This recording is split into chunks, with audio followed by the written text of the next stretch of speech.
2-4 دن پہلے ایک صاحب نے مجھے کہا کہ میرا بیٹا وراثت مانگ رہا ہے. میں نے کہا کس بات کی, آپ تو زندہ ہیں, آپ کا ہے سب کچھ. کہہ رہے نہیں بیٹا بھی, بیوی بھی پیچھے پڑے ہوئے ہیں, ہمیں ہمارا حصہ دو. آپ کو پتہ ہے میں الٹے مشورے دینے میں ماہر آدمی ہوں. مجھ سے مشورہ لینے سے پہلے سوچا کرو, حقیقت بتا رہا ہوں. کسی کی بیوی بھاگ گئی, واپس لانے کا کبھی بھی میں نے مشورہ نہیں دیا اس کو. لوگ کہتے ہیں یوں کرو شاید واپس آ جائے, یوں کرو. میں کہتا ہوں اتنا ٹائم نہیں ہے, دنیا بہت تھوڑی ہے, اتنا ٹائم نہیں کہ اس کو منانے میں ٹائم ویسٹ کرو بھائی. ہاں آپ کی غلطی ہے پھر مناؤ, معذرت بھی کرو. آپ کی غلطی نہیں ہے, آپ پورے حقوق ادا کر رہے تھے, بھاگ گئی, مٹی پاؤ. اتنا ٹائم نہیں ہے منا کے, تھوڑی ہے یار, زندگی بہت تھوڑی ہے, تجربوں کی بھیٹ تھوڑی چڑھانا ہے اس کو. ایک صاحب کہنے لگے 3 بچے ہیں, بھاگ گئی, بچے بھی لے گئی. میں نے کہا 6 بچے اگلی سے پیدا کر لو, اس کے علاوہ آپ کے پاس کوئی آپشن نہیں ہے. کسی کا باپ بھی ان بچوں کو واپس نہیں لا سکتا, کوئی قانون ہے ہی نہیں ایسا. عدالتوں میں کیس لڑتے لڑتے گنجے ہو جاؤ گے, کخ بھی نہیں ملے گا, اور الٹا سارا خرچہ عدالت آپ کے اوپر ڈال دے گی اور چوڑے میں آ جاؤ گے. کہہ رہے بچوں کو کیسے بھولوں. میں نے کہا جو چیز اختیار میں نہیں ہے, دیکھو ابا مر جاتے ہیں کتنا روتا ہے, میں جب بھی والدین کا میرے تذکرہ آتا ہے مجھے رونا آتا ہے, لیکن کیا میں زندہ کر سکتا ہوں ان کو؟ بھائی ایک حقیقت ہے. اب کیا ہے, صبر کے علاوہ آپ کے پاس کوئی آپشن نہیں ہے. بچہ مر جاتا ہے تو تھوڑے دن رو کے صبر کرنا ہے نا. تو جو چیز اختیار میں نہیں ہے اس پہ رونا فضول حرکت ہے, ٹائم ویسٹنگ ہے. سب کچھ آپ کی مرضی کا دنیا میں نہیں ہوگا. بیوی بھاگے, بہت سے لوگوں کی بیویاں بھاگیں گی بھی, بچے بھی لے کے شارٹ ہو جائیں گی. صبر, اس کے علاوہ آپ کے پاس کوئی آپشن, یا تو آپ محلے کے دادا ہو, محلے کے دادا ہو تو ایک الگ بات ہے, یا دادا بن جاؤ, اگلے الیکشن میں آپ کھڑے ہو جاؤ, وزیر اعظم بنو, بولے لے آ بچے, پھر آئیں گے ٹھیک ہے نا, پولیس میں چلے جاؤ آپ. جب آپ کے پاس اختیار ہی نہیں ہے, آپ کے پاس پولیس ہے تو ان کے پاس بھی ہے. تو آتے ہیں لوگ روتے ہوئے بیچارے, میں ان پہ ترس کھاتا ہوں, اللہ ان کے صبر دے, لیکن ان سے کہتا ہوں بھائی چھوڑو, اب ٹائم ویسٹ نہ کرو یار. اور ویسے بھی جو, اور خاص طور پر جو غربت کی وجہ سے بھاگی ہے نا, وہ تو اس قابل نہیں ہے کہ اس کو لایا جائے. بیوی میں اور طوائف میں فرق یہ ہوتا ہے کہ طوائفہ پہ پیسے خرچ کرو تو خوش رہتی ہے, بیوی پیسے خرچ کرو تو بھی خوش, اور اگر آپ غریب ہو گئے تو بھی غم میں آپ کا ساتھ. اس کو شریک حیات اس لیے تو کہتے ہیں, زندگی کی ساتھی ہے, خوشی غم میں آپ کا ساتھ دے گی. یہ کیا بات ہے کہ جب پیسہ تھا تو تھی, اب پیسے ختم ہو گئے تو اب بھاگ گئی. جاؤ لعنت بھیجو یار ایسی بے وفا. اور مرد تو مرد ہے, مردانگی ہونی چاہیے اس میں. مرد کی کوالٹی یہ ہے کہ کوئی اس سے محبت کرے تو 10 گنا زیادہ محبت کرے, لیکن وہاں سے پہل ہونی چاہیے. پہل کہاں سے ہو؟ بولو نا, ادھر سے ہو. ادھر سے پہل نہیں ہے, جاؤ, ہم آدمی ہیں, ہم تمہارے محتاج تھوڑی ہیں. اللہ تعالیٰ کا جو اصول ہے نا کہ اللہ کہتے ہیں پہلے تم محبت کرو پھر میں محبت کروں گا. تم ایک بالش آؤ گے تو میں چل کر آؤں گا, تم چل کر آؤ گے تو میں دوڑ کر آؤں گا. آنا پہل تم نے کرنی ہے, میں نہیں گھسیٹ کے لاؤں گا تمہیں, کیونکہ وہ غیرت والا ہے. کیا کہ تم میرے محتاج ہو, میں تھوڑی ہوں. تو ہم الٹے مشورے دینے میں ماہر ہیں. عورتوں کو بھی اسے ٹیڑے ویڑے مشورے دیتا ہوں. عورتیں کہتی ہیں شوہر نان نفقہ نہیں اٹھا رہا, ایک دھیلا نہیں دیتا, محبت کی باتیں بہت کرتا ہے. میں نے کہا لعنت بھیجو ایسی محبت پہ. بھئی کیا کرنا ہے ایسی محبت کا؟ ایک خاتون نے کہا میرا شوہر میرے ساتھ بہت سینسیئر ہے. میں نے کہا شاید روزانہ پیزے کھلاتا ہوگا, کہ نہیں خرچہ ایک پائی نہیں دیتا. وہ باتیں کر کر کے نا اس کو رام کیا ہوا تھا اس نے بیوقوف عورت تھی بیچاری. ہم سے رابطہ ہو گیا. میں نے کہا ایک نمبر کا بے شرم, یا تو ہو ہی نہیں, وسائل نہیں ہے, بے روزگار ہو گیا, جب پیسے ہیں کیوں نہیں دے رہا. خام خام میں الٹی باتیں نہ اچھی لگتی ہیں, نہ سننے کا میٹر شارٹ ہوتا ہے پھر. تو وہ بیٹا باپ سے کیا مانگ رہا ہے؟ حصہ. اور بیگم بھی مانگ رہی ہے, بوڑھا ہو گیا نا, چھوڑ لیا اس کو, اب جاب لیس بھی ہو گیا. وہ جو عیاشیاں کرائیں تھیں, گاڑیاں پہ, اتنا مالدار آدمی, سب کچھ دے دیا, اب دولت پہ نظر. میں نے کہا پہلی فرصت الٹے مشورے, پہلی فرصت میں اس گھر کو بیچو, ساری دولت لے کے اسلام آباد شفٹ ہو جاؤ. صحیح ہے نا؟ ساری دولت لے کے کہہ رہے ہیں یار وہ بیٹا وہ. میں نے کہا ایسے نالائق بیٹے کا کیا کرنا ہے یار, جو بڑھاپے میں باپ کو خوشی دینے کے بجائے, بیٹا تو وہ ہوتا ہے جو کہے ابا یہ بھی آپ کا اور میں جو کماؤں گا وہ بھی آپ کا. ہم نے ایسے نیک اولادیں بھی دیکھی ہیں, جب جاب لگی ہے تو ابا کے ہاتھ میں لا کے تنخواہ پکڑا دی ہے, کہ ابا یہ آپ کی وجہ سے آپ نے پڑھایا, آپ نے ہم پہ خرچ کیا, یہ چھت آپ نے دی, میری ماں کو تحفظ آپ نے دیا جس کی وجہ سے اس نے عزت سے مجھے پالا ہے, مجھے نہیں چاہیے پیسہ, یہ سب کس کا ہے؟ آپ کا ہے, یہ آپ ہمارا نہیں ہے. یہ ہمارے شیخ حضرت مفتی رشید احمد صاحب کے والد نے زندگی میں وراثت تقسیم کر دی, اور بہت بڑی وراثت تھی, بہت لینڈ لارڈ تھے, بڑے مالدار تھے, سارے بیٹوں کو پلاٹ دے دیے, جاگیریں دے دی, زندگی میں تقسیم کر دی کہ بھائی میں آرام سے دنیا سے جاؤں گا. 80 سال ان کی عمر تھی, اتفاق سے انہوں نے ایک اور نکاح کر لیا 80 سال کی عمر میں. بولو بھائی, ایک اور نکاح کر لیا.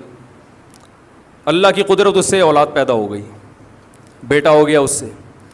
تو اب ان کو خیال آیا کہ اس بیچارے کا تو کچھ بچا ہی نہیں ہے, تو سب تو میں بانٹ چکا ہوں. تو سب بیٹوں کو بیٹیوں کو بلایا کہ بھائی دیکھو میں دوبارہ سے تقسیم کرنا چاہتا ہوں, جس کو میں نے ہینڈ اوور کیا ہے اپنی خوشی سے مجھے جو واپس کرنا چاہے. حضرت فرماتے ہیں ہم نے کہا اپنے والد سے کہ یہ جو آپ کہہ رہے ہیں نا کہ اپنا مال جو اپنے پلاٹ واپس کر دو, یہ ہمارے اپنے نہیں ہیں.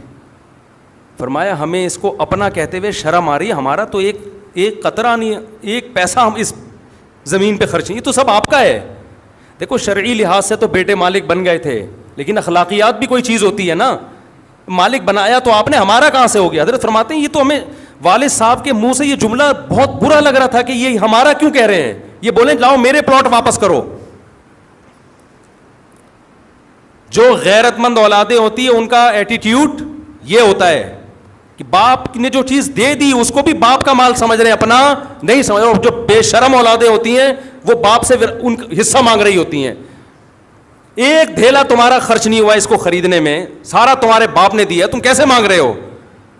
نبی نے کیا فرمایا؟ انت و مالک لی ابیکا, فرمایا تو اور تیرا مال تیرے باپ کا ہے.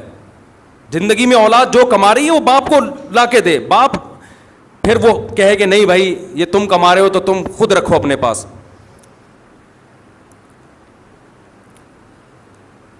تو وہ ابا کہنے لگے کہ جو بیٹا ہے نا وہ یوں کر رہا ہے, تنگ کر کے رکھا ہوا ہے اور ایسے کر رہا ہے. میں نے کہا آپ نے کیوں فری کرایا ہوا اتنا؟ ہم جب NCC کی ٹریننگ ہوتی ہے نا, وہ کالجز میں پہلے ہوتی تھی, تو وہ اس ٹریننگ کے دوران ایک بچہ کہہ رہا ہے دوسرے طالب علم کو, کالج لائف کی بات کر رہا ہوں, کہہ رہا ہے کہ یار یہ ابا جو ہے نا, میرے ابا جب بھی میں باہر سے آتا ہوں پوچھتے ہیں کہاں سے آ رہا ہے, کدھر جا رہا ہے. تو دوسرا جواب میں کہتا ہے یہ اسٹائل دیکھیں کہ تو نے ایسے ابا پالے ہوئے کیوں ہیں, یہ بدتمیزی والا لہجہ. تو میں ایسے باپ کو کہتا ہوں تم نے ایسی اولادیں پالی ہوئی کیوں ہیں, سمجھتے ہو؟ ان کو بولیں بھائی ان لوگوں کا یہ علاج ہے, یہ سمجھانے سے سمجھ میں آنے والی قوم نہیں ہے. بولے چل نکل پتلی گلی سے, دفعہ یہاں سے, تیرا مال جمع کرا دو ٹرسٹ میں سارے ٹھیک ہے نا. مرنے سے پہلے وصیت تو 1/3 سے زیادہ میں نہیں ہوتی, سارا دے کے چلے جاؤ. ایسے لوگ بھی ہیں جب اولادوں نے تنگ کیا نا, پورا کسی ٹرسٹ کو زندگی میں ہینڈ اوور کر دیا, انہوں نے ان کم بختوں کو نہیں دوں گا. ہمارے محلے میں ایک ڈاکٹر صاحب تھے, ان کا یہی حساب تھا, اولادیں چڑھ گئیں ان کے اوپر, یہ دو یہ دو یہ دو. انہوں نے کیا کیا, سارا کسی زندگی میں ٹرسٹ کو دے دیا, وہ ٹھینگے لے کے گھوم رہے. میں نے کہا بہت اچھا ہوا ان کم بختوں کے ساتھ. کیا ہو گیا؟ ہاں کسی اور کو دینا زندگی میں صحیح ہے, لیکن عام حالات میں صحیح نہیں ہے. نبی صلی اللہ علیہ وسلم نے فرمایا اپنی اولاد کو اس حال میں چھوڑ کے جاؤ کہ لوگوں کے سامنے بھیک مانگیں, یہ اچھا کام نہیں ہے. نارمل تو ایسا ہی ہے, لیکن میں لالچی اولاد کی بات کر رہا ہوں جو باپ کو ٹارچر کر رہے ہیں, بجائے اس کے کہ بڑھاپے میں باپ کو کھلائیں لا کے, الٹا اس سے مانگ رہے ہیں. نچوڑ لیتے ہیں نا جوانی میں, تو سب نچوڑ کے آخر میں بیچارہ وہ ٹیشو پیپر کی طرح ایسے باپ بھی ہم نے دیکھے ہیں پڑے ہوئے کمرے میں روتے رہتے ہیں, کہہ رہے ہیں اس گھر میں کوئی مجھ سے عزت سے بات نہیں کرتا. سب عورتیں شرارتی نہیں ہوتی, لیکن جو شرارتی ہوتی ہیں نا وہ جوانی میں نچوڑنے کے بعد بڑھاپے میں اپنے میاں کو طبیعت سے دھوتی ہیں, پھر وہ بیٹوں کو ساتھ ملا کے طبیعت سے دھوتی. پھر عورتیں کہتی ہیں ہمارے خلاف بیان کر رہے ہیں. میں نہیں کہہ رہا کہ ساری ہوتی ہیں, جو ہوتی ہیں ان کی بات کر رہا ہوں, اکثر ایسی نہیں ہوتی. لیکن اس طرح کی بھی ہوتی ہیں جو بہت غلط ہے. تو دنیا کو جب تک آپ مسافر خانہ نہیں سمجھو گے, یہ غیرت آپ کے اندر پیدا نہیں ہوگی. نبی صلی اللہ علیہ وسلم نے ہمیں تسلی دی ہے کہ جو نوالا تمہارے مقدر میں لکھا ہے, الا وان نفسا لن تموت حتی تستکمل رزقا, کیسی عجیب حدیث ہے. فرمایا تم میں سے کسی کی اس وقت تک موت نہیں آ سکتی جب تک آخری نوالا وہ نہ کھا لے. تو پھر ناجائز طریقے سے آپ کیوں پیسہ کماتے ہو بھائی, غیر اخلاقی طریقوں سے؟ جو آپ کے مقدر کا ہے وہ آپ کو ہر قیمت پہ مل کے رہے گا, اور جو مقدر میں نہیں ہے کچھ بھی کر لو. ان بیٹوں نے کتنی کوشش کی نا باپ کو نچوڑنے کی, مگر کچھ بھی نہیں ملا. عزت سے رہتے تو کروڑوں روپے مل جاتے, ٹائم پہ مل جاتے.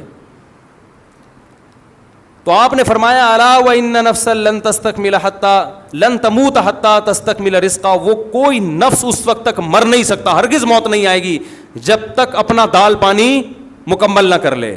اپنے حصے کا جو روٹی پانی اللہ نے لگائی ہے نا, وہ کھائے پیے بغیر دنیا سے جاؤ گے. یہ سب ڈیوائیڈ ہے. قدر فیہا اقواتہا, قرآن کہہ رہے ہیں انسان کے دنیا میں آنے سے پہلے رزق کا بندوبست کیا ہے میں نے, کس کو کتنا کھانا ہے, کس کو کتنا کھلانا ہے, پہلے سے سب انتظام ہو چکا ہے.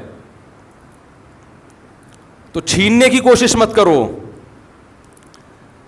تو اللہ ہمیں موت کی تیاری کی توفیق عطا فرمائے.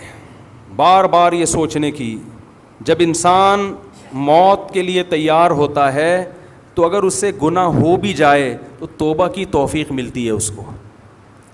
لیکن اگر موت کے لیے تیار نہیں ہوتا تو اگر بالفرض ظاہری گناہ نہ بھی ہو, اندر سے دنیا کی محبت کے جو پوٹلے ہیں اور جو گناہ ہیں باطنی گناہ, وہ بہت زیادہ جمع ہو جاتے ہیں اس کے اندر, وہ روحانی اعتبار سے صاف نہیں رہتا.